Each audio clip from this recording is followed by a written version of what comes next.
네, 안녕하십니까. 행복한 안식일입니다. 오늘 주님의 성전에 오신 여러분을 진심으로 환영합니다.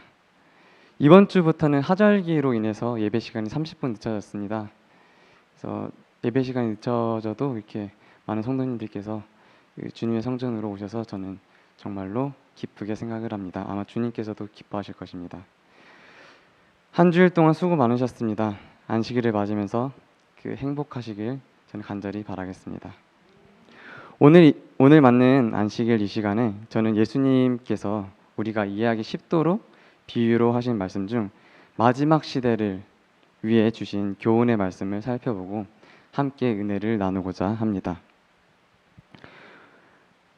우리 교회 성도님들은 재림을 간절하게 기다리고 있는 사람들입니다. 나에게 예수님의 재림은 어떤 의미가 있는지 함께 생각하고 은혜 받는 시간이 되셨으면 좋겠습니다. 오늘 주제 말씀은 마태복음 25장 1절로 13절입니다. 마태복음 25장 1절로 13절 말씀입니다. 이 본문 성경절이 긴 만큼 제가 먼저 읽고 성도님들께서 짝수절을 읽어주시면 감사하겠습니다. 그때에 천국은 마치 등을 들고 신랑을 맞으러 나간 열 처녀와 같다 하리니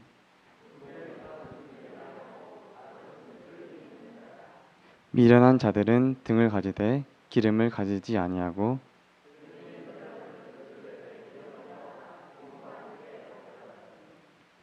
신랑이 더디 오므로 다 졸며 잘세.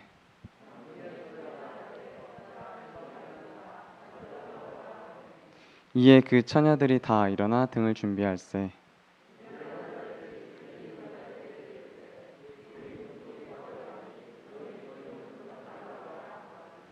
슬기 있는 자들이 대답하여 이르되 우리와 너희가 쓰기에 다 부족할까 하노니 차라리 파는 자들에게 가서 너희 쓸 것을 사라 하니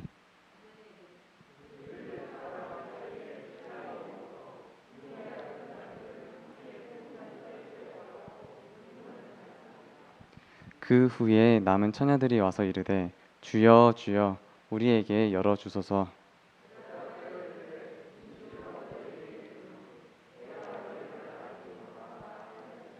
그런즉 깨어 있으라 너희는 그 날과 그때를 알지 못하느니라. 네, 오늘 본문 말씀은 열 처녀의 비유입니다. 이 비유는 예수님께서 최후의 만찬 전에 그 대중들이 향한 마지막 시대에 대한 마지막 가르침입니다. 우리는 마태복음 24장, 25장 그 마지막 시대를 살아가는 우리에게 주는 한 흐름으로 살펴볼 수 있는 그러한 넓은 시야를 가질 필요가 있습니다.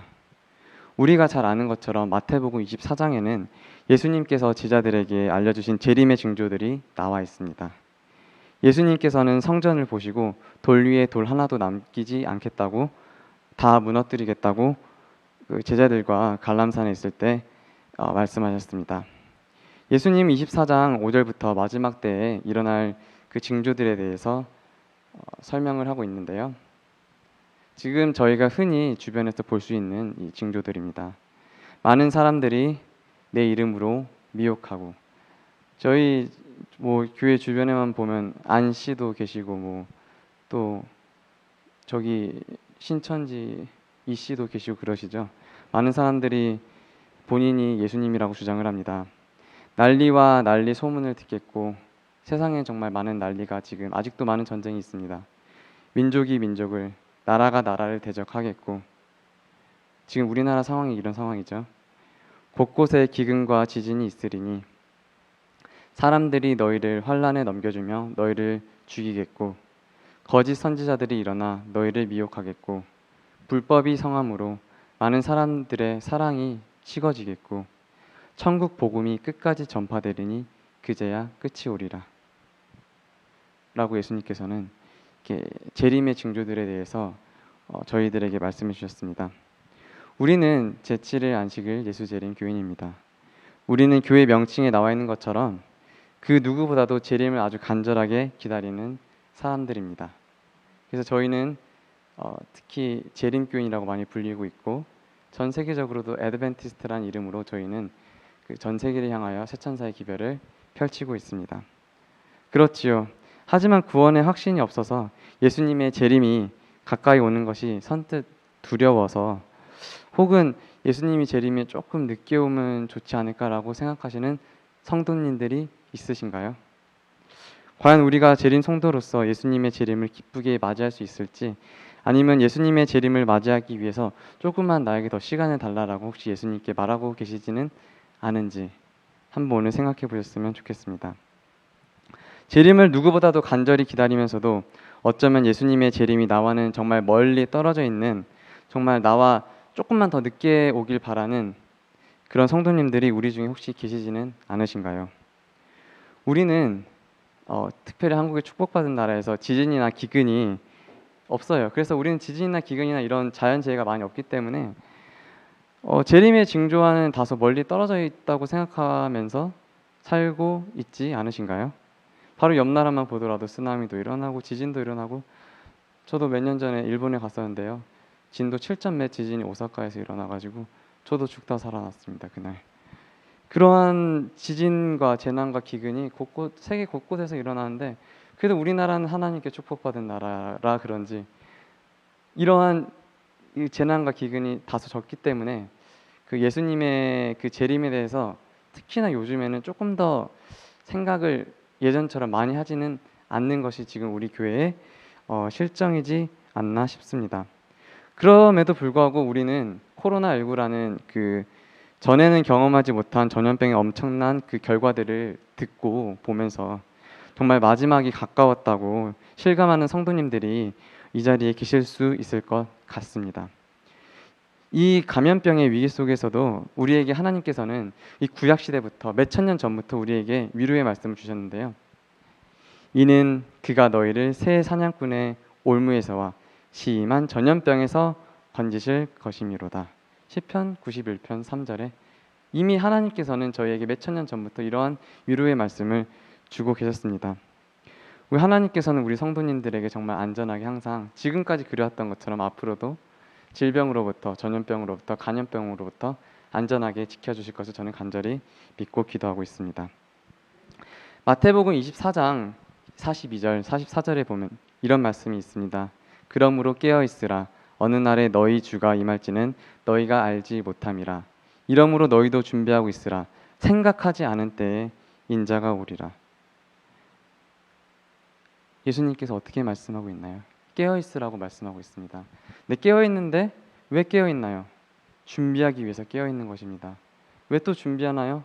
예수님께서 정말 생각지도 않을 때 이 지구로 다시 돌아오시기 때문에 저희는 그래서 준비하고 있어야 됩니다. 예전에 서독과 동독이 통일했을 때도 정말 그 한 달 뒤에 통일하자, 1년 뒤에 통일하자 이렇게 해서 통일된 게 아니라 정말 생각지도 않을 때 갑자기 통일이 되었다고 합니다.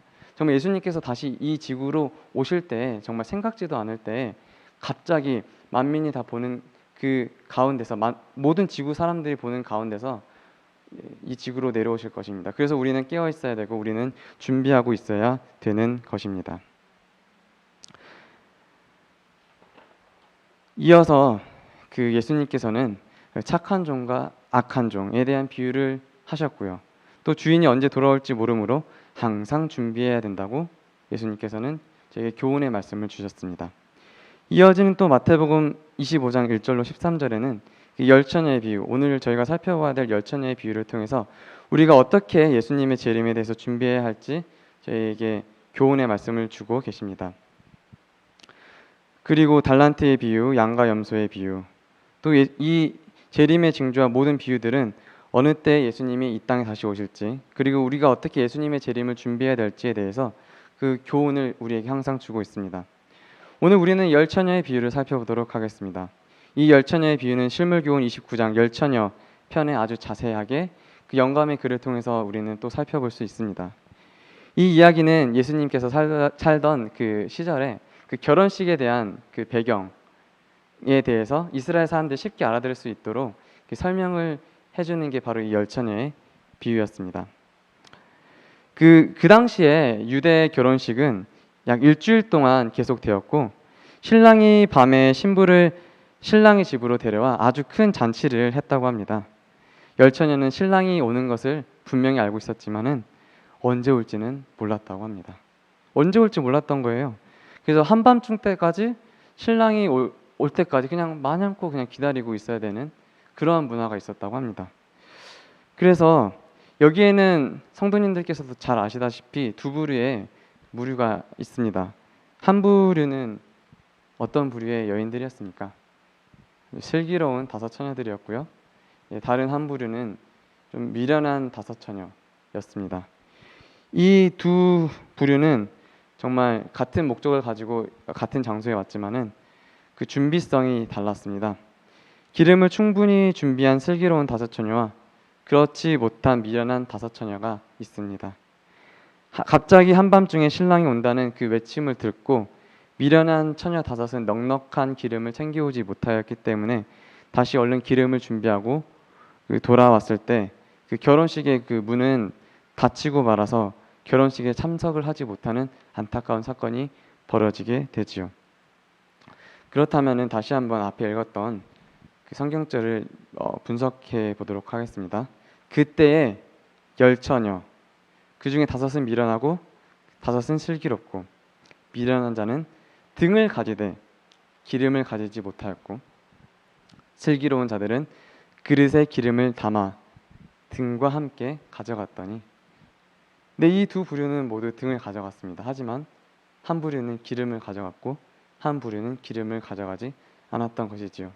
저희 영감의 글 실물교우 408페이지에 보면은 이런 말씀이 있습니다. 신랑을 맞이하기 위해 기다리는 두 부류의 처녀들은 주님을 기다린다고 자처하는 두 무리들을 대표한다. 그들을 처녀라고 부른 것은 저희가 순결한 신앙을 지킨다고 공언하기 때문이다. 아주 순결한 신앙을 지킨다고 공언하기 때문이라고 합니다.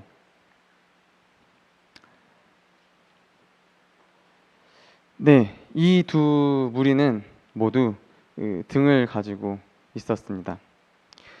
그 예수님께서는 이 혼인 행렬에 대해서 아주 그 당시 풍습을 통해서 그 이스라엘 백성들, 그 유대 백성들이 그 교훈을 받기를 원했었는데요.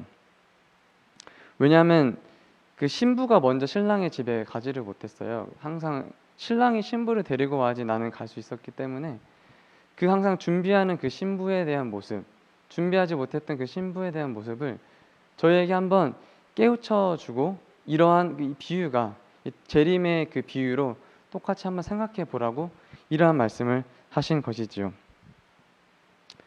이 저희 교회 주석에서도 제가 보니까요, 이 등에 해당하는 헬라어는 람파데스라는 뜻인데요.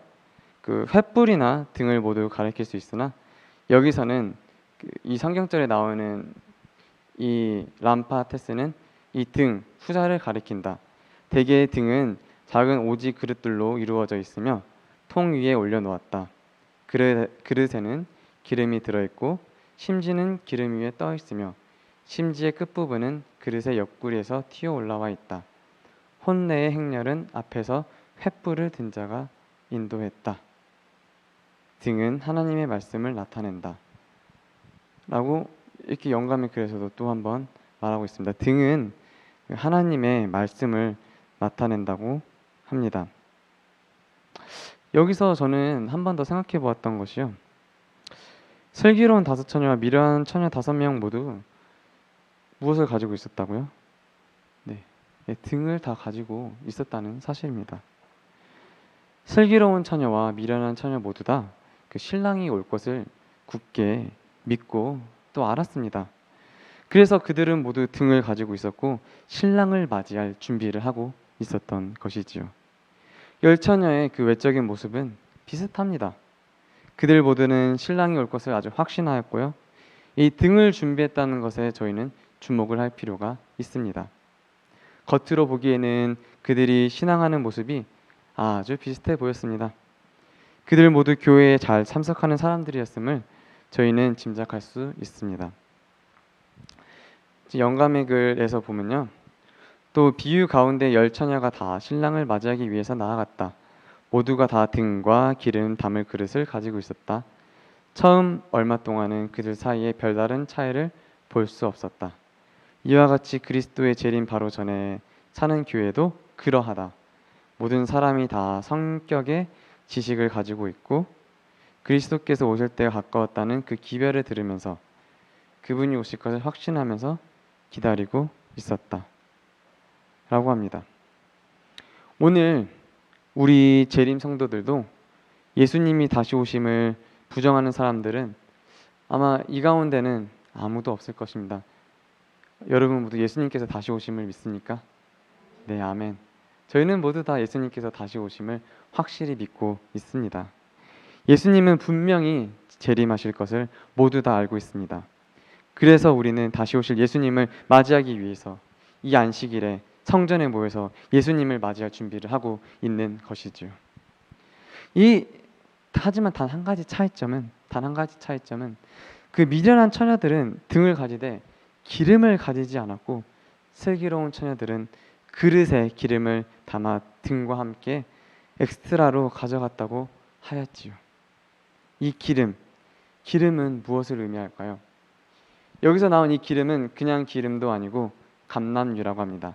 이 감람유는 또 무엇일까요? 우리가 흔히 이 슈퍼마켓에서도 살 수 있는 올리브유입니다. 이 올리브유는 여기서 교인들로 대표된 자들에게 결여된 성령을 상징한다고 엘렌 화이트 부인께서는 말씀하셨습니다. 그들은 진리의 이론은 잘 알지만 복음이 그들의 삶 가운데서 변화를 일으키지 못했다 라고 합니다. 이 미련한 다섯 처녀들도 사실 아주 그 이론적으로 아주 빠삭했어요. 아주 하나님의 말씀을 잘 믿고 신랑 맞을 준비도 잘하고 그 진리에 대한 이론은 아주 잘 알았던 것이었지요. 하지만 그들은 성령이 결여되었다고 합니다. 그래서 그들이 온전히 신랑을 맞이할 준비를 하지 못했던 것이지요. 이 기름은 성령을 상징한다고 말하고 있습니다. 구원받을 성도들이 갖추어야 할 것은 성령 충만한 삶인 것입니다. 성령의 역사에 순종하지 않았다라고 합니다. 참으로 안타깝습니다.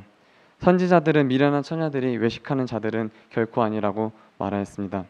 그들 역시 진리를 존중히 여기고 진리를 옹호하고 감화를 받은 사람들이라고 말하고 있습니다. 오늘 그 안식일을 믿고 성수하고 교회에서 말씀을 듣고 감화를 받은 사람들도 미련한 처녀라고 합니다. 차이점은 성령의 음성을 듣고 순종하느냐 아니면 순종하지 않느냐에 따라서 우리는 그 차이점이 있게 되는 것이지요. 에베소서 5장 18절 21절 저는 이러한 말씀을 찾아보게 되었는데요. 오직 성령으로 충만함을 받으라. 시와 찬송과 신령한 노래들로 서로 화답하여 너희의 마음으로 주께 노래하며 찬송하며 범사에 우리 주 예수 그리스도의 이름으로 항상 아버지 하나님께 감사하며 그리스도를 경외함으로 피차 복종하라 라고 하나님께서는 성경 말씀을 통해서 말하고 있습니다. 우리의 삶에서 위기가 찾아올 때조차도 우리는 화를 내거나 짜증을 내기보다는 그럼에도 주님께 감사하는 삶을 살아야 할 것입니다. 그럴수록 주님께 감사하는 삶을 살아야 할 것입니다. 그것까지도 주님께 감사하는 삶을 살아야 할 것입니다. 그러니까 우리가 위기가 닥쳐올 때라도 우리는 주님께 감사하는 삶을 살아야 할 것입니다. 성령 하나님을 받아들이고 성령과 협력하는 그리스도인을 일컬어 슬기로운 자들이라고 우리 교회의 주석은 말하고 있습니다. 네, 성령을 받아들이고 그분이 명하신 일을 행하기 위해서 성령과 협력하는 그리스도인은 진실로 슬기로운 자들이다 라고 이렇게 말하고 있지요. 네. 아까 봤던 본문인데요. 다 졸며 잘세 신랑이 더디움으로 다 졸며 자고 있었어요. 근데 보라 신랑이로다 맞이로 나오라. 밤중에 근데 소리가 났어요. 그래서 이제 처녀들이 일어나 등을 준비할세. 왜냐하면 등은 둘 다 가지고 있었지요. 근데 미련한 자들은 슬기로운 자들에게 이르되 우리 등불이 꺼져가니 너의 기름 조금만 나눠주라 라고 하거늘 슬기로운 자들이 대답하여 가로되 우리가 쓰기에도 부족하노라. 차라리 밖에 나가서 파는 자들에게 가서 너의 쓸 것을 사라 하니 열처녀는 신랑이 나타나기를 고대하고 고대하며 비록 졸았지만 졸면서 기다렸습니다. 그러나 신랑들은 아주 지체하였습니다. 1시간이 가고 2시간이 지나갔습니다. 신랑을 기다리는 이 열처녀들은 졸기 시작했어요. 그리고 피곤에 지쳐서 잠이 들고 말았던 것이지요. 슬기로운 처녀는 깨어있고 미련한 처녀들만 잠들었을까요? 아니에요. 10명 다 잠자고 있었어요. 성경은 다 졸면서 잘세 라고 말하고 있습니다. 미련한 처녀, 슬기로운 처녀 모두 다 잠을 들었음을 우리는 성경을 통해서 확인할 수 있습니다. 기다리는 시간은 미련한 사람이든 슬기로운 사람이든 모두 시험을 받게 되어 있습니다. 보라 신랑이로다. 맞으러 나오라. 보라 신랑이로다. 맞으러 나오라. 라는 이 세 마디의 외침이 있을 때 준비된 사람과 준비되지 못한 사람이 구별됩니다. 두 무리 모두는 등을 가졌으나 기름을 준비했느냐, 기름을 준비하지 못했느냐, 이거는 아주 커다란 차이인 것입니다. 하나님의 성령 없이 하나님의 말씀만 아는 것은 아무런 소용이 없습니다. 성령의 감화 없이는 진리의 이론만으로는 사람의 심령이 깨우쳐지지 못하는 것이지요. 비록 성경의 말씀에 아주 지식적으로 정통하다고 할지라도 하나님의 그 성령의 깊이 그 깨달음이 없이는 우리의 품성은 하늘에 적합하게 변하지 못할 것입니다. 사도 바울은 디모데 후서 3장 5절에서 경건의 모양은 있으나 경건의 능력은 부인하니 이같이 사람들에게 내가 돌아서라 라고 우리들에게 말하고 있습니다. 미련한 5처녀는 졸다가 혼수 상태에서 깨어났을 때 기름이 부족한 것을 알고 채워달라고 아주 간청을 합니다. 그러나 영적인 면에서는 아무도 그 다른 사람의 부족을 대신 채워줄 수는 없는 것입니다. 하나님의 은혜는 모든 사람들에게 값없이 제공됩니다. 목마른 자도 올 것이요 또 원하는 자는 값없이 생명수를 받으리라. 계시록 22장 17절에 그 말씀이 있죠. 이러한 복음이 전파되고 있습니다. 네, 영감의 글에서도 이렇게 말하고 있는데 품성은 남에게 나누어 줄 수 없는 것이다. 아무도 다른 사람을 대신해서 믿을 수도 없고 아무도 다른 사람을 대신해서 성령을 받을 수가 없다라고 말하고 있습니다. 어느 누구도 성령의 역사로 이루어지는 품성을 다른 사람에게서 나누어 줄 수 없다. 이 제 신앙을 나누어 줄 수 있다고요? 없다라는 것입니다. 그 슬기로운 처녀들은 좀 인간적으로 봤을 때 좀 인색해 보인 것 같아요. 조금이라도 줄 수는 있잖아요. 근데 좀 인색해 보일지는 모르지만 우리가 너희와 쓰기에는 다 부족할까 하노니 차라리 파는 자에게 가서 너희 쓸 것을 사라 라고 이렇게 말합니다. 선지자가 언급한 것처럼 성령의 역사로 이루어진 품성은 나누어 줄 수도 빌려줄 수도 없는 것입니다. 저는 제 직업적인 특성일지도 모르겠어요. 그래도 성도님들께서도 저처럼 많이 하실 거라 생각합니다. 저는 이 사람들 만나면 교회에 오라고 많이 권유를 하곤 합니다. 자매님, 형제님 이번 주 안식일에 교회 한번 오시겠어요? 기독교 신앙 한번 믿으시겠습니까? 한번 저는 이렇게 항상 권유를 하곤 합니다. 근데 많은 사람들은 백인도 그렇고 흑인도 그렇고 우리나라 사람들도 그래요. 나는 내 와이프가 교회를 참 잘 다니고 있어요. 아니면은 나는 제 자녀가 교회 잘 다니고 있어서 괜찮아요. 제 아들, 딸, 심지어 이런 분도 있더라고요. 내 며느리가 교회를 잘 다니니까 나는 아마 복도 며느리 복까지 나까지 같이 받을 거니까 안 다녀도 된다고 이렇게 말씀하시는 분들이 너무 많아요. 이게 말이 됩니까? 안 됩니까? 나의 가족은 열심히 교회에 나온다고 하는 것입니다. 나의 친척, 나의 아들, 나의 남편, 나의 아내는 정말 열심히 교회에 나온다고 이렇게 말하곤 합니다. 뭐 인종과 나라를 다 떠나서 많은 사람들이 그렇게 말을 합니다. 저도 그렇게 들었고요. 그러나 한 가지 꼭 알아야 될 사실은 성도님들의 자녀가 교회에 잘 나온다고 하므로 나 대신에 구원을 받을 수는 없는 것입니다. 우리 부모님이 자녀를 대신해서 예수님을 믿고 구원을 받을 수는 없다는 것을 꼭 기억하셨으면 좋겠습니다. 신앙은 지극히 개인적인 결정으로 이루어짐을 기억하시기를 바랍니다. 우리 가족 모두가 구원을 받기 위해서는 먼저 가족에게 열심히 전도해야 되는 이유가 바로 여기에 있습니다. 우리의 신앙은 개인적인 것이지 가족을 대신할 수는 있지 않기 때문인 것입니다. 마지막으로 10장 13절 본문 말씀 다시 한번 살펴보겠습니다. 신랑이 오므로 혼인잔치에 들어가고 문은 닫혀버렸어요. 이제 그 후에 처녀들이 와서 이르되 주여 주여 열어주세요. 대답하여 이르되 진실로 너희에게 이르노니 내가 너희를 알지 못하느니라 하였느니라. 그래서 마지막으로 예수님께서 13절에 이런 말씀하셨죠. 그런즉 깨어 있으라. 너희는 그 날과 그때를 알지 못하느니라. 우리는 깨어 있어야 되는 것입니다. 우리는 그 날과 그때를 알지 못합니다. 예전에 저도 어렸을 때 2000년도에 저는 초등학생이었고 좀 어렸었습니다. 근데 뭐 뉴스에도 보고 뭐 다미 선교원 그 아주 떠들썩했었죠. 예수님이 뭐 아무도 모르게 와서 이제 하늘로 데려가신다고 그 뭐라고 아주 큰 사건이 있었던 것 같아요. 근데 예수님은 그렇게 오시는 게 아니라 깨어 있으면은 너희는 그날과 그때를 알지 못한다고 하셨어요. 뭐 2000년도 뭐 새로운 천년이 돼가지고 예수님이 오시는 거는 결코 아닌 것입니다. 예수님 본인 입술로 그렇게 말씀하셨어요. 저희는 그날과 그때를 알지 못합니다. 내가 너희를 도무지 알지 못한다.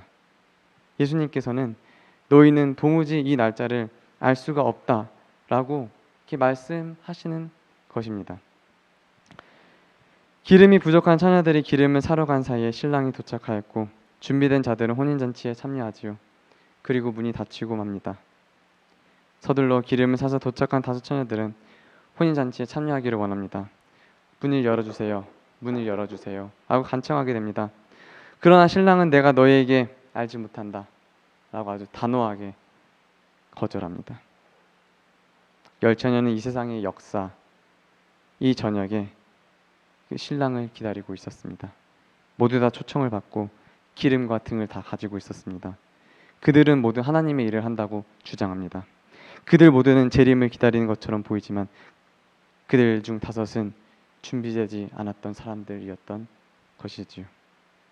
많은 사람들이 마지막 날에 하나님의 나라에 들어갈 권리를 주장하면서 이렇게 말할 것입니다. 우리는 주 앞에서 먹고 마셨으며 주는 또한 우리를 길거리에서 가르치셨나이다. 주여 주여 우리가 주의 이름으로 선지자 노릇을 하며 주의 이름으로 귀신을 쫓아내며 주의 이름으로 많은 권능을 행하지 아니하였나이까? 라고 이렇게 미련한 자들이 나중에 예수님의 재림의 날 이렇게 말할 것이에요. 예수님께서는 이렇게 답변해 주시죠. 그때 내가 그들에게 밝히 말하되 내가 너희를 도무지 알지 못하니 어떤다고? 내가 너희를 도무지 알지 못하니 불법을 행하는 자들아 내게서 떠나가라. 난 너네들을 모른다. 너네 불법을 저지른 자들이다. 내게서 떠나라라고 아주 단호하게 예수님께서는 마지막 날에 미련한 자들에게 말하실 것입니다. 나는 너희를 알지 못한다라고 아주 단호하고 정확하게 말하실 것입니다. 보라 신랑이로다 맞으러 나오라 라는 그 소리를 듣고 비로소 깨어나 텅 빈 그 기름병을 잡으면서 기름을 넣으려고 그제서야 하면은 그때는 이미 늦었고 주님을 맞이할 수 없는 것입니다. 혹 우리가 대수롭게 여긴 성령님과의 그 교제가 혼인잔치 때에 우리로 하여금 기뻐하는 무리에 참여하게 해줄 유일한 통로입니다. 성령 하나님을 대수롭게 여기고서는 그 혼인잔치에 참여할 수 없습니다. 사랑하는 우리 교회 성도님 여러분, 우리는 어쩌다가 재림교인이 된 것이 결코 아닙니다. 우리는 어쩌다가 재림교인이 된 것이 아닙니다. 우리는 간절히 예수님의 재림을 사모하는 그 사람들입니다. 예수 재림 교인들인 것이지요. 내가 준비되지 않은 것 같아 예수님의 재림에 조금만 더 늦춰지길 바라는 재림 교인이 되어서는 결코 안 될 것입니다. 아일랜드 그 작가 그 버나드 쇼 그 묘비에는 그 우물쭈물하다가 내 이럴 줄 알았지 라는 글귀가 적혀 있다고 합니다. 선지자는 우리가 이 지상에 살 동안 그리스도를 멀리 떠난 생애를 살았다면 하늘에 계셔도 그분과 교제하며 살기에 합당치 못할 것이라고 우리에게 교훈을 주고 있습니다. 성령 하나님과 교제를 소홀히 하고 예수님의 재림을 준비하지 못한 현실에 후회하는 우리 교회 재림 성도님들이 없으시기를 간절히 바라겠습니다. 세상을 덮고 있는 어둠에 밝힐 등불에 기름을 아주 충분히 준비하시는 성도님들이 되시기를 아주 간절히 바라겠습니다. 항상 깨어 있으라 주의 날이 언제 임할지 모르나니. 예수님께서는 우리 주님이 언제 오실지 모른다고 항상 준비하라고 말씀하고 계십니다. 항상 깨어서 예수님의 재림을 준비해야 됩니다.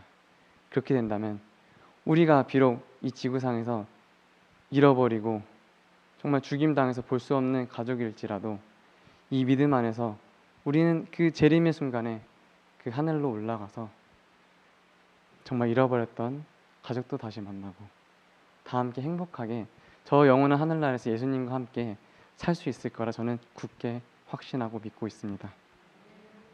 항상 깨어서 예수님의 재림을 준비합시다. 재림 성도로서 그 정체성을 확실히 갖고 재림을 소망하는 우리 모든 교우님들이 되시기를 간절히 바라면서 오늘 말씀 줄이도록 하겠습니다. 예수님의 재림 준비합시다. 감사합니다. 마치는 찬미 함께 부르시겠습니다.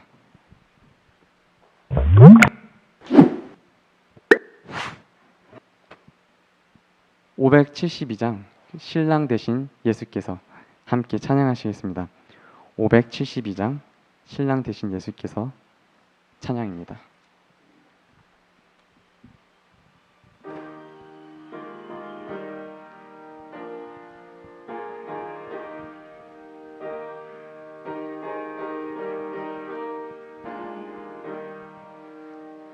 신랑 되신 예수께서 다시 오실 때 밝은 등불 들고 나갈 준비 됐느냐.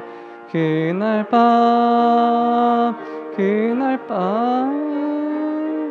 등불 들고 주 맞을 준비 됐느냐.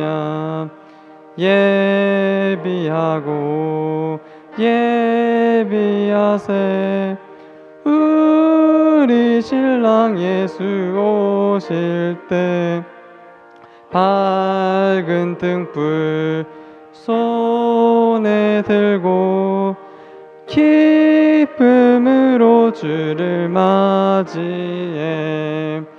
주를 나와 맞으라는 소리 들릴 때 방황하지 않고 맞이할 수 있느냐.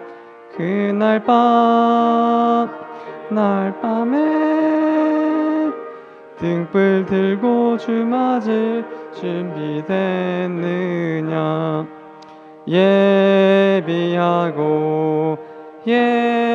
예비하세 우리 신랑 예수 오실 때 밝은 등불 손에 들고 기쁨으로 주를 맞겠네.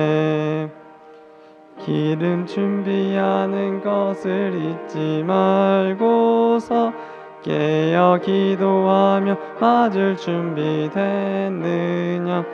그날 밤에 등불 들고 주 맞을 준비 됐느냐. 비하고 예비하세 우리 신랑 예수 오실 때.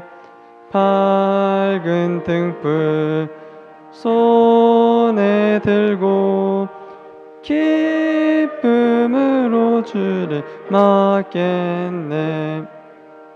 그날 밤에 영화로운 혼인 잔치에 소리 높여 할렐루야 부르겠느냐.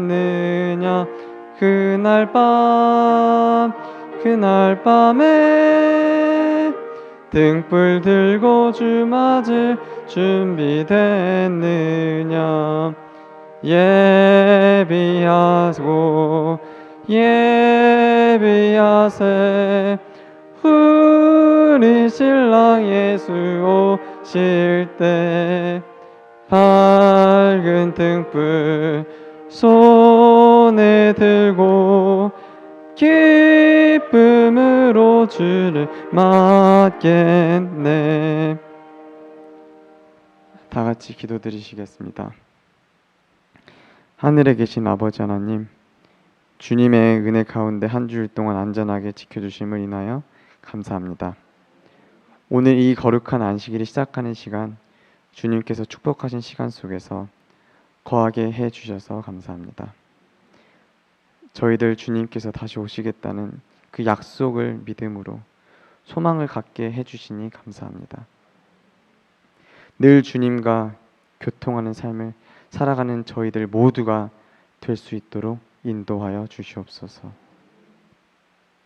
항상 깨어 있어 다시 오실 예수님을 맞을 준비에 부족함이 없는 재림 성도들이 모두 다 될 수 있도록 축복 내려 주시옵소서. 예수님 이름으로 기도합니다. 아멘.